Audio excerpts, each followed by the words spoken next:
আসসালামু আলাইকুম। একদিন ফাতেমা রাদিয়াল্লাহু তাআলা আনহা রাসূল সাল্লাল্লাহু আলাইহি ওয়াসাল্লামের কাছে আগমন করলেন। নবীজি তখন তার স্ত্রীদের দ্বারা পরিবেষ্টিত হয়ে শুয়ে আছেন। সময়টা ছিল রাসূল সাল্লাল্লাহু আলাইহি ওয়াসাল্লামের জীবনের ক্রান্তিলগ্ন। ফাতিমা নবীজির কাছে এসে বসলেন। অন্য সময় ফাতিমা যদি নবীজির কাছে আসতেন, তিনি তাকে কাছে টেনে তাকে চুমু খেতেন ও নিজের সাথে বসাতেন।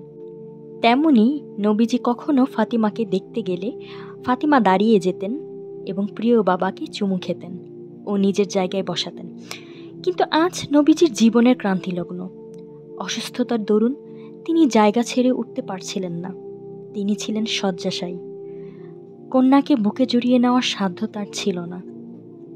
সেদিনের ঘটনা বর্ণনা করতে গিয়ে হজরত আয়েশা রাদিয়াল্লাহু তাআলা আনহা বলেন, সেদিন হজরত ফাতিমা আমাদের কাছে এলেন।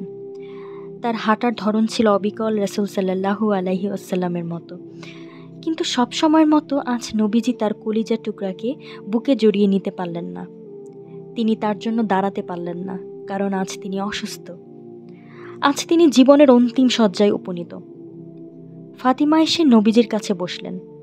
রাসূল সাল্লাল্লাহু আলাইহি সাল্লাম বললেন, আমার আদরের কন্যাকে স্বাগতম।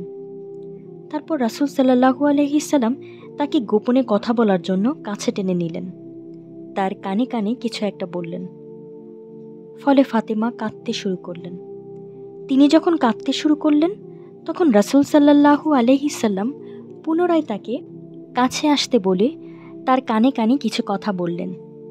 ফলে ফাতিমা এবার হাসলেন। হযরত আয়েশা বলেন, আল্লাহর কসম, সেদিনের কান্না হাসির মতো বিস্ময় আমার আর কখনো জাগেনি। তিনি বলেন, পরবর্তীতে আমি ফাতিমাকে প্রশ্ন করেছিলাম, রাসূল সাল্লাল্লাহু আলাইহি সাল্লাম আপনাকে কি বললেন, যে কারণে আপনি প্রথমে কাঁদলেন, তারপর আবার কি বললেন যা শুনে আপনি হাসলেন? তিনি জবাব দিলেন, আল্লাহর কসম, রাসূলুল্লাহর গোপন কথা আমি কিছুতেই প্রকাশ করতে পারি না। তারপর বহুদিন পর রাসূলুল্লাহ সাল্লাল্লাহু আলাইহি ওয়াসাল্লাম যখন দুনিয়া থেকে বিদায় নিয়েছেন, তখন আয়েশা পুনরায় ফাতিমাকে জিজ্ঞেস করলেন, হে নবী কন্যা, রাসূল সাল্লাল্লাহু আলাইহি সাল্লাম সেদিন আপনাকে কি বলেছিলেন? এবার তিনি জবাব দিলেন, সেদিন রাসূল সাল্লাল্লাহু আলাইহি সাল্লাম আমাকে বললেন, হে প্রিয় মেয়ে আমার, জিবরাইল প্রতি বছর আমার সাথে একবার কোরআনে কারিমের দাওর করেন, কিন্তু এবছর তিনি দুবার দাওর করেছেন। আমি মনে করি আমার দুনিয়া থেকে বিদায় গ্রহণের সময় আসন্ন। এটা তারই আলামত। রাসূলুল্লাহর এই কথা শুনে আমি কাঁদলাম। তারপর তিনি আমাকে বললেন, তুমি কি শুনে খুশি হবে না যে তুমি হবে জান্নাতের রমণীদের সর্দার? এই কথা শুনে আমি হাসলাম, কারণ এ তো ছিল সুসংবাদ।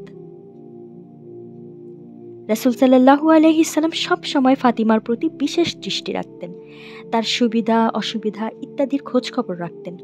এমনকি হযরত আলীর সাথে তার বিবাহের পরও তার এই দৃষ্টিতে এতটুকু ভাটা পড়েনি। কেবল সন্তানের দুনিয়ায় নয়, তার আখিরাতের সফলতার প্রতিও রাসূলুল্লাহর সজাগ দৃষ্টি ছিল।